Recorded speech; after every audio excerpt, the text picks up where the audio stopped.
everyone, my name is Felicity Okolo of FelicityOkolo.com, and author of the best-selling book, It Is My Life and I'm in Charge. Today, I would like to share with you the 5 fundamentals of surviving domestic violence. As a survivor myself, I am sick and tired of seeing so many women who have been through domestic violence getting involved in a case worse than the one they just came out of. So, how can you survive domestic violence? Number one thing for you to do is to get out. You have to get out or get him out of your life. Get out of the relationship. I must warn you that a lot of women have been killed as they are about to leave the relationship or when they just leave. So you must be really careful how you get out. Do not let him know you're about to leave him. Do not brag about it or threaten to leave him. If you don't know what to do, call your National Domestic Violence Helpline or hotline wherever you are, and they will show you the safest way to get out so that you wouldn't be statistics. So first thing you must do is to get out and do that safely.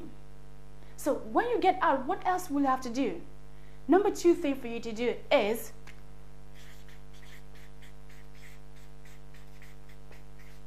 you must get mad. Why do I say that? You must get mad because you need to get mad to be in a high emotional state that is necessary for your survival. When you get mad, then you create rules and boundaries. This is where many women fail. They do not create rules and boundaries that will support them so that when they get into a relationship, they know what to do. They know how to behave, to survive, to actually have a perfect life or the good life they want. So you must get mad while you just leave, as you just left your relationship, so that you can be in a high emotional state to create rules and boundaries that support you in the survival state.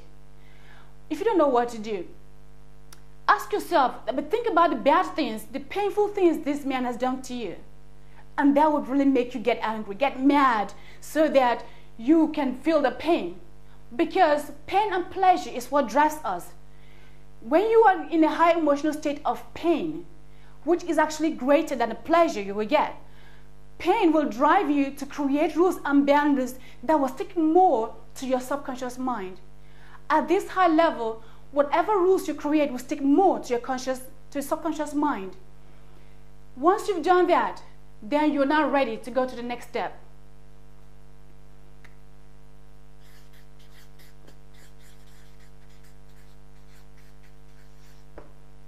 Step number 3 is to get counseling. Yes, get a professional help.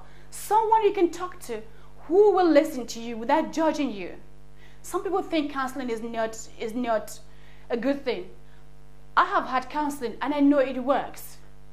You can talk about it to somebody who will understand without judging you and show you the way. So get counseling, and after counseling, you can get coaching or training. Whatever is available to you, get that. Get coaching from someone like me who coaches women who have been through domestic violence, or somebody else who can help you. Search online. Get counseling through your National Domestic Violence Helpline or hotline, or through Citizens Advice Bureau, or through searching online or anybody you know. But it is a must. I highly recommend you get counseling after that, after you've left.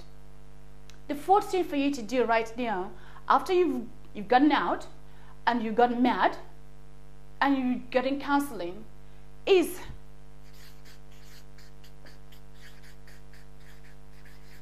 for you to get talking. You've heard that people shouldn't talk about domestic violence. Don't tell people about your problems. Don't tell people about what you've been through. Rubbish. You must talk about domestic violence, because if you don't talk about it, you are indirectly giving your abuser permission to abuse somebody else, to abuse you again, because we know that abuse does not really stop when you leave. Oh no, especially if you have children with him. You must talk about it. Hopefully the shame will go back onto him. Besides, do you know that domestic violence affects 1 in 4 women in their lifetime? Or 1 in 4 women will experience domestic violence in their lifetime. So if you know 4 women, 1 of them will experience domestic violence if they're not really experiencing it right now. So why should we talk about it? Do you know that in the UK, 2 women are killed every week due to domestic violence by a former or current partner, according to Women's Aid Charity. And 10 women actually commit suicide to escape domestic violence, according to Refuge Charity. So how comes we shouldn't talk about domestic violence? And in the US, 3 women are killed every day from domestic violence, according to statistics. How comes we shouldn't talk about domestic violence? These women killed are people. These women killed every week, every day, are someone's sisters. They are mothers. Why shouldn't we talk about domestic violence? Talk about domestic violence to anyone and anybody who will listen.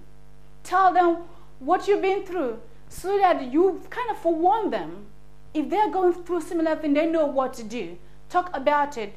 Talk about it in a support group to anyone who will listen. Let me tell you about my own story. You see, at age 19, I got married to a man I didn't want to marry, all the way from Nigeria, Africa, to London, UK. I got isolated very quickly by this man. For 4.5 years, I suffered all kinds of abuse you can think about. Is it emotional, physical, psychological, financial, spiritual, all of it I experienced at this man's hand for 4.5 years. Until one night, when he threatened to kill me, I had to run for my life. 3 a.m. I had to escape for my life, and he chased me. Luckily, he didn't find me. I slept in my car till the next morning. 2 days later, I went back to the house with police escort to pick up my 3 children who were sleeping when I left. Then my children were 3.5 years old, 2 years old, and 5 months old. Now, they are all grown. I'm happily remarried to a wonderful man.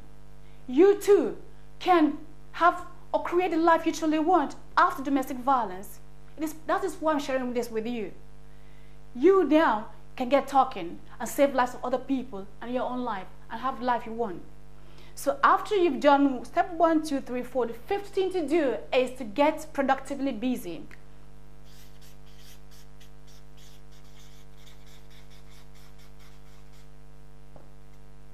Productively busy.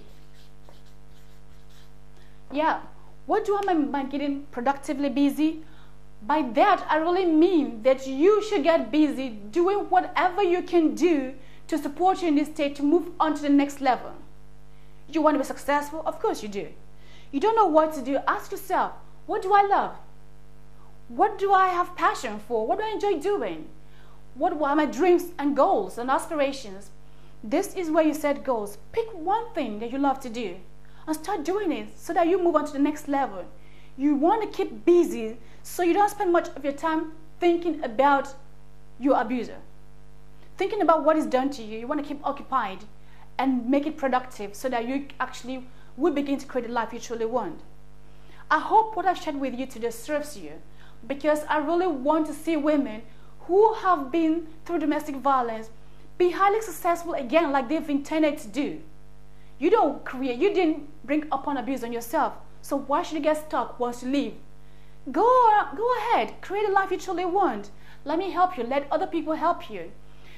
Check out my website, felicityokolo.com, for more things that I do. And if you like what you've heard or seen here, leave your comments or questions for me. So until next time, live with love and stay safe.